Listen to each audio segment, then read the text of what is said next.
Hello વિદ્યાર્થી મિત્રો, હું છું વિજય પટેલ. બાયોલોજીની અંદર આપનું હાર્દિક સ્વાગત કરું છું. આપણે એક ધોરણ 11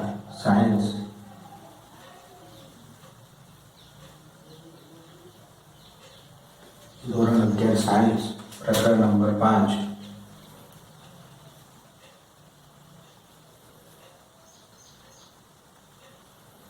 પાંચની અંદર એ આજનો ટોપિક છે આપણો પ્રકાંડ.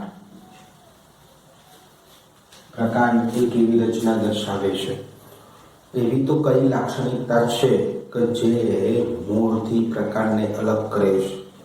તો મૂળ જોયું છે, પ્રકાંડ જોયું છે, તો એના સાથે સંબંધિત આપણે અભ્યાસ શરૂઆત કરીએ. તે આપણે મૂળ બની ગયા અને મૂળના સંદર્ભમાં કે બીજ હોય, કોઈ પણ બીજ હોય, એ બીજની અંદર મુખ્યત્વે બે ભાગ જોવા મળે છે કે જે એક મૂળના નિર્માણ માટેનો ભાગ અને એક પ્રકાંડના નિર્માણ માટેનો ભાગ. તો આ જે મેં નીચે દોર્યું છે એ મૂલાગ્ર છે, અથવા તો એના આદિ મૂળ કે ભ્રૂણ મૂળ તરીકે ઓળખવામાં આવે છે કે જેમાંથી એક મૂળ તંત્રનું નિર્માણ થાય.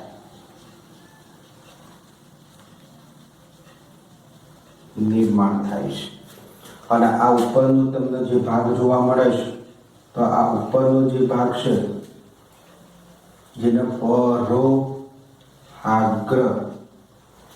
પરોહાગ્રનો ભાગ છે, જેને તમે ભ્રૂણાગ્ર તરીકે પણ ઓળખી શકો છો.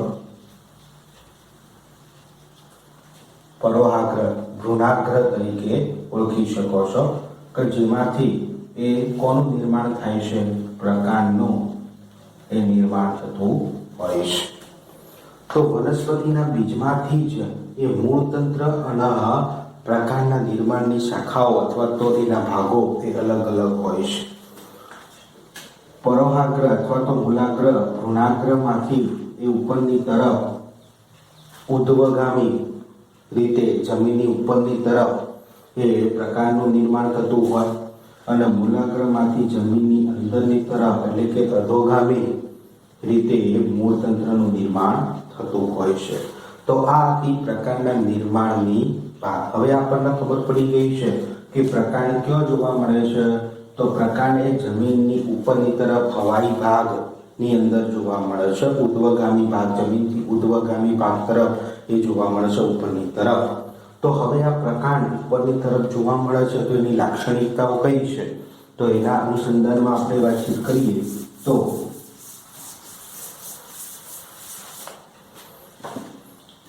પ્રકાંડ એ જે ઉપરની તરફ જોવા મળે છે એ પ્રકાંડની અંદર પ્રકાંડના કાર્યો શું છે? તો પ્રકાંડ એ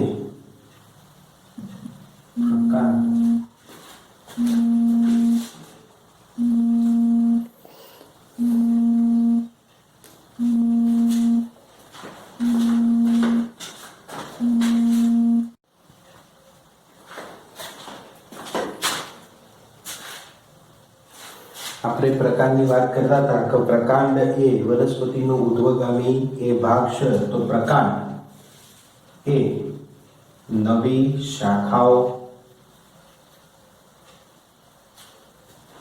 પર્ણો, પુષ્પ, ફળ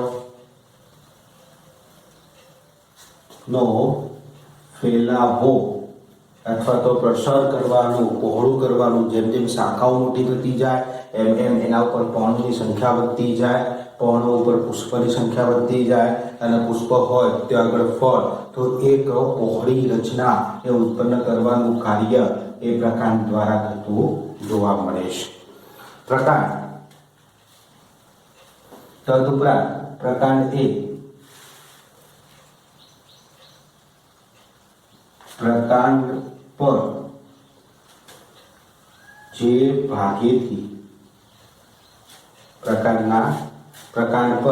ભાગેથી પર્ણનું નિર્માણ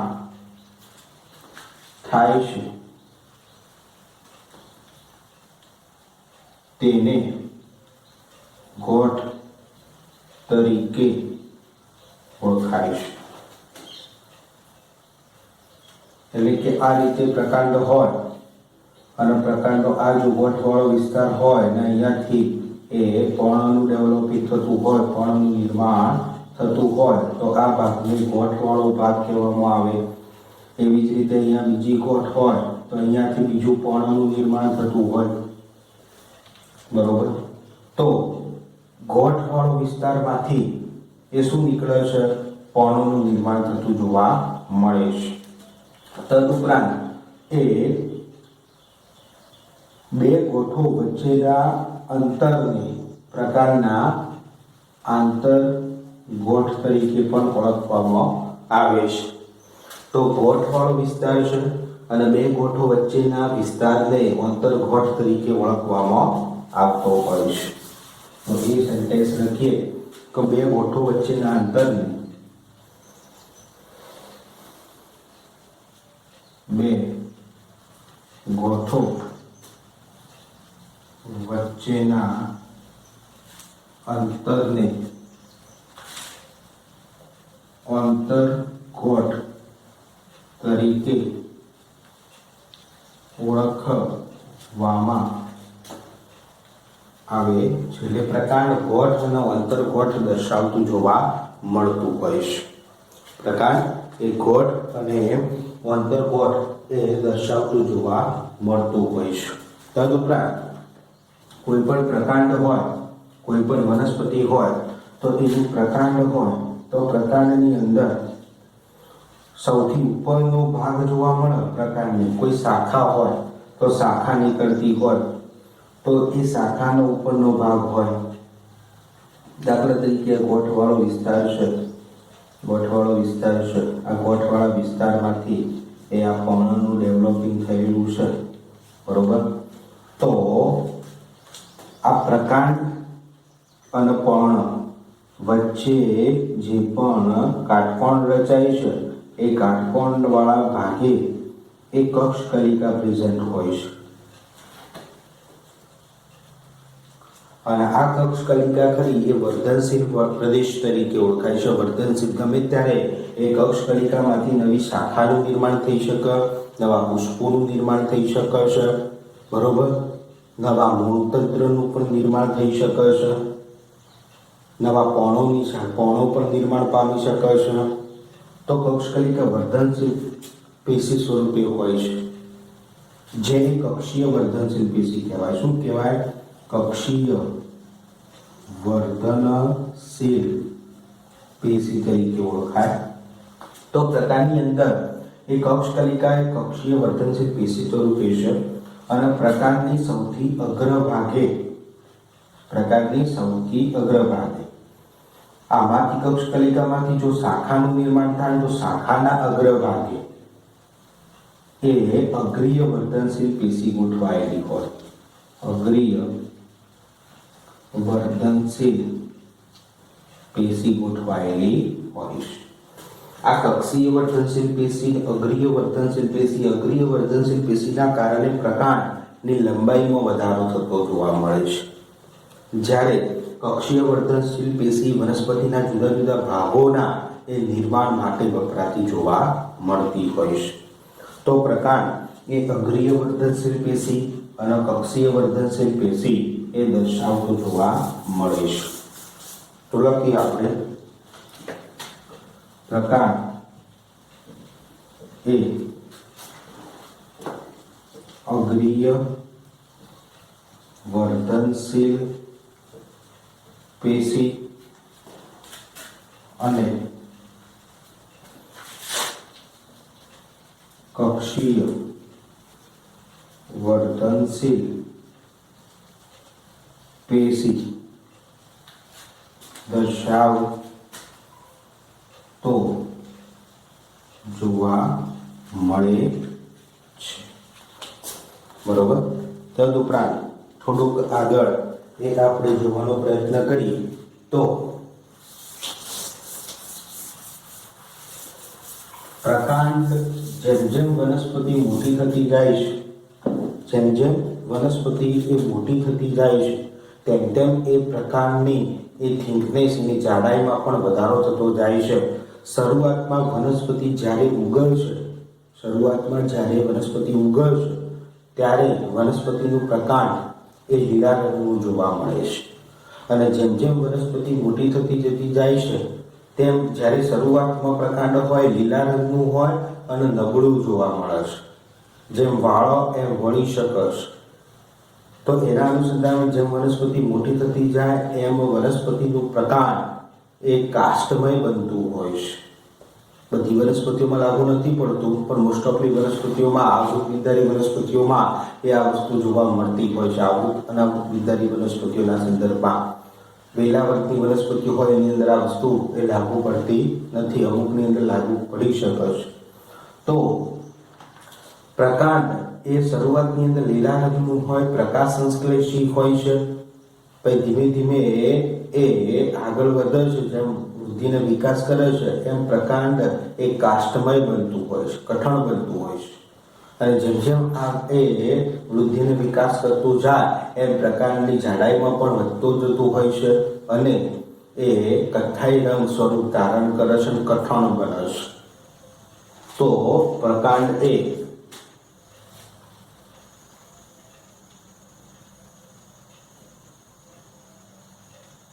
શરૂઆતની સ્થિતિમાં લીલા રંગનું અને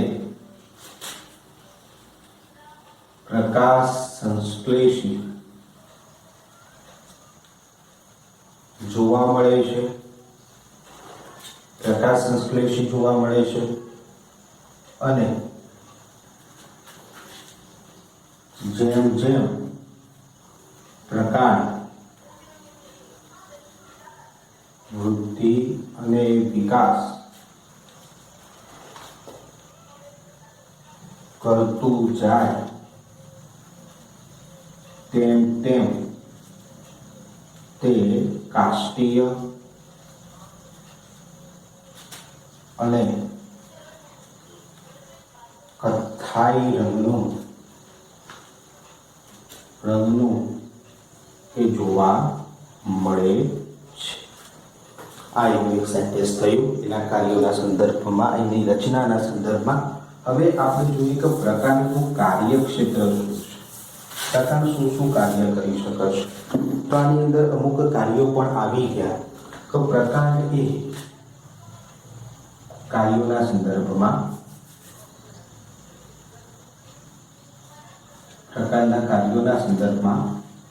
પ્રકાંડ એ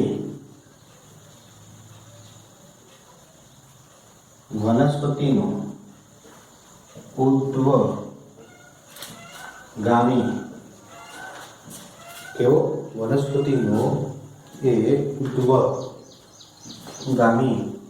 એ ભાગ પહેલા અને તે નવી શાખાઓ, પર્ણો, પુષ્પો, ફળનો ફેલાવો કરે છે. આ પહેલું એનું કાર્ય છે. એટલે વનસ્પતિ તમે જોતા હશો, પ્રકાંડ હોય એ પ્રકાંડથી એ શું થતી હોય છે, એ ઊંચાઈમાં જેમ જેમ વધારો થાય વનસ્પતિનો ફેલાવો થતો જોવા મળે છે. બીજું કાર્ય કે વનસ્પતિના પ્રકાંડની અંદર પ્રકાંડ એક એવી રચના છે કે જે જમીનમાંથી મૂળ તંત્ર દ્વારા પાણી અને ખનિજ ક્ષારોનું શોષણ થયેલું હોય તેને જલવાહક અને જલવાહક પેશી દ્વારા વનસ્પતિના તમામ ભાગોમાં તમામ ભાગોમાં પહોંચાડવાનું માધ્યમ છે. એટલે કે પ્રકારની અંદર એ શું આવેલું હોય, જલવાહક અને અન્નવાહક પેશી આવેલી હોય. અહીંયા જલવાહક પેશી વિશે વાત કરી. એ જ રીતે વનસ્પતિના એ પર્ણો દ્વારા તૈયાર થયેલો ખોરાક, પ્રકાશ સંશ્લેષણ દ્વારા એ તૈયાર થયેલો ખોરાક એ અન્નવાહક પેશી દ્વારા વનસ્પતિના તમામ ભાગોની અંદર પહોંચાડવાની એ જવાબદારી એ અન્નવાહક પેશીની હોય છે. તો જલવાહક અને અન્નવાહક પેશી એ પ્રકારની અંદર એ ગોઠવાયેલી જોવા મળે છે. બરોબર. તદુપરાંત એક બીજું કાર્ય પણ પ્રકાંડ કરે છે. અમુક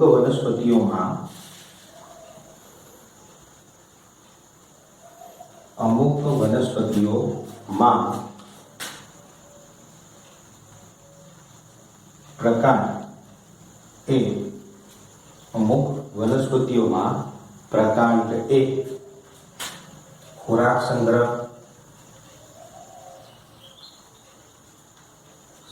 સાથે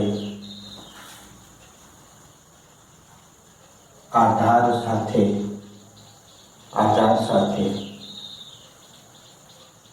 આરોહણની ક્રિયામાં રક્ષણ સાથે પછી પ્રસર્જન માટે એટલે કે પ્રજનનની ઘટના સાથે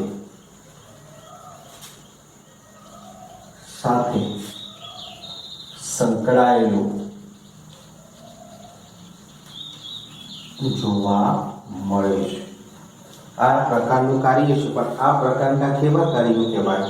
તો વનસ્પતિઓ પ્રકારમાં ખોરાકનો સંગ્રહ કરે, આધાર, આરોહણ, રક્ષણ, પ્રસર્જન, આ બધી ક્રિયાઓ એ પ્રકારની વિશિષ્ટ એ ક્રિયાઓ છે. તો વિશિષ્ટ ક્રિયાઓ વિશે એ આપણે નેક્સ્ટ એ વિડીયોની અંદર આપણે સંપૂર્ણપણે અભ્યાસ કરવાનો છે. તો વનસ્પતિનું પ્રકાંડ શું કાર્ય કરે છે, ખોરાક સંગ્રહ સ્વરૂપે કેવી વનસ્પતિઓની અંદર શું જોવા મળે છે, આધાર, આરોહણ, રક્ષણ, પ્રસર્જન, એ બધા વિશે આપણે અભ્યાસ કરવાનો છે.